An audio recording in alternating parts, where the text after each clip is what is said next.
अस्सलाम वालेकुम नाज़रीन, हमारा आज सवार टूर का दूसरा दिन है, दूसरी सुबह हो गई है। ये सुबह का मॉर्निंग व्यू है, ये मेरा टाइम था, ये आप देख सकते हैं। और ये कितने दरिया बह रहा है, दरिया सवार के किनारे बिल्कुल मैंने ये बंद के पास अपना खेमा लगाया था, रास्ते की है। तो बहुत ज़्यादा ठंड थी, इंतहा की इतनी ठंड थी कि तौबा, सब चीज़ जो है कुल्फी जम गई थी इधर हमारी, बहुत ज़्यादा ठंड थी। तो आज हम मनहेर भी जा रहे हैं।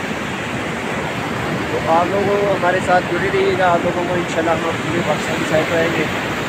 हमारे चैनल को लाइक सब्सक्राइब वीडियो को शेयर कीजिएगा। मेरे सामने आप देख सकें अगर तो आप बिल्कुल एंड पे ये ग्लेशियर नज़र आ रहा है सामने, बिल्कुल इस साइड पे ग्लेशियर है। और 20 किलोमीटर है, तो 10 घंटे की ट्रैकिंग है। तो आप ग्लेशियर भी जाने का, जी मिनी ग्लेशियर है, ग्लेशियर भी जाने का हमारा रहता है। तो मेरे साथी दूसरे कैंप में सो रहे हैं दूसरी साइड पे, तो वो भी उठते हैं तो दूसरी जगह प्लान करते हैं। दुआ में ज़्यादा